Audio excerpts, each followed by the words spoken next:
5वां सवाल में क्या बोल रहा है, 1/17 के दशमलव प्रसार में अंकों के पुनरावृत्ति खंड में अंकों की अधिकतम संख्या क्या हो सकती है। ठीक है, अपने उत्तर की जांच करने के लिए विभाजन क्रिया कीजिए, यानी कि डिवाइड देना है किसको, 1 को, किससे, 17 से। ठीक, क्या बोल रहा है कि 1 को 17 से भाग देना है और इसका जो दशमलव प्रसार है, यानी कि पॉइंट के बाद में जो संख्याएं आते हैं, यानी कि पुनरावृत्ति, यानी ऊपर में बार वाला, तो कितना लंबा तक जाता है उसको दर्शाना है।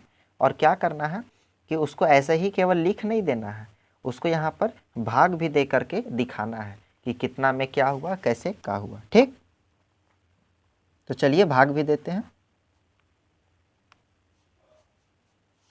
क्या बोल रहा है, 17 से 1 को, तो 17 बड़ा हो जा रहा है, 1 छोटा हो जा रहा है, तो यहाँ पर क्या देंगे, 0 करके एक पॉइंट दे देंगे, तो यहाँ पर एक 0 बैठा सकते दिए।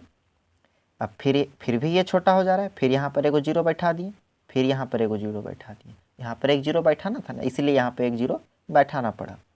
अब क्या होगा, अब 5 बार में आएगा, कितना आएगा, तो 17 5 कितना होता है, 85 होता है, यानी कि 85।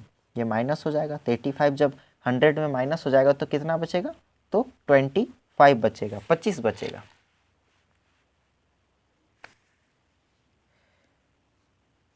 अब कितना बार में आएगा,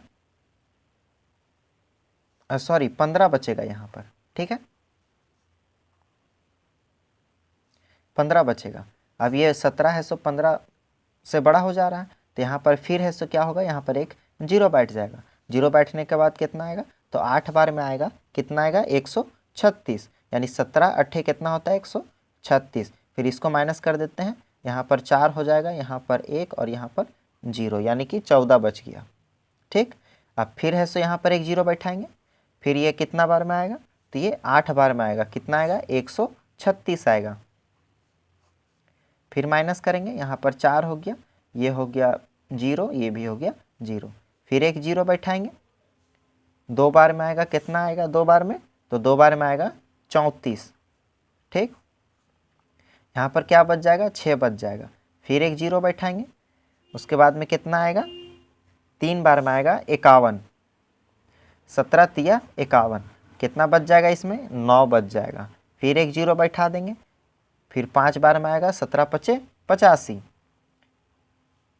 फिर माइनस करेंगे, क्या बचेगा, 5 बचेगा, यानी कि 1/17 को रियल में भाग करके दिखाना है कहाँ तक जा रहा है। ठीक है, जब पुनरावृत्ति होना स्टार्ट हो जाएगा संख्याओं की, तब हम रोक देंगे। यहाँ पर 5 है, फिर 0 बैठाएंगे, और जब 0 बैठाएंगे तो क्या हो जाएगा, यहाँ पर 2 बार में चल जाएगा, कितना, 34 34, यहाँ पर क्या हो जाएगा, 6 और 1, फिर 0 बैठाएंगे, 160, 9 बार में आएगा, कितना आएगा, 153, फिर माइनस कर देंगे, यहाँ पर हो गया 7 और ये सब कट जाएगा, 0 0, फिर 0 बैठाएंगे, 70 हो जाएगा, 4 बार में आएगा, कितना आएगा, तो 68 68, यहाँ पर फिर 2 बच गया, फिर 0 बैठाएंगे, कितना बार में आएगा, 1 बार में आएगा, क्या आएगा, 17 आएगा, फिर क्या बच गया, 3 बच गया, फिर 0 बैठाएंगे, फिर 1 बार में आएगा, क्या आएगा, तो 17 आएगा,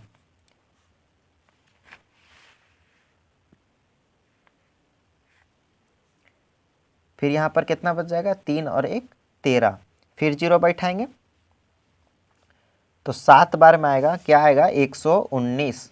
अब 119 130 में 119 को घटाएंगे तो क्या हो जाएगा, तो यहाँ पर हो जाएगा 1 1 11।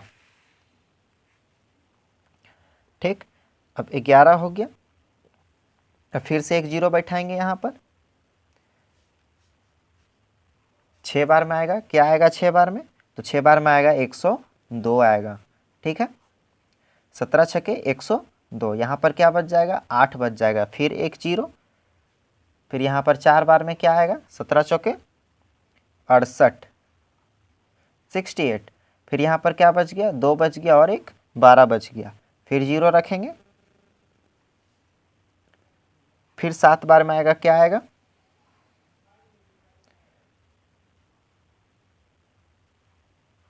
119, क्या बच गया, 1 बच गया, यानी कि शुरू में क्या था, 1 था, फिर क्या हुआ, 1 हो गया। यानी कि ये संख्याएं जो हैं फिर से बढ़ जाएगा। ठीक, यानी कि अंतिम रूप तक हम है सो इसको विभाजन कर दिए। यह है विभाजन प्रक्रिया। इसको एक बार फिर से दिखा दे रहे हैं, आप लोग नोट कर लीजिएगा।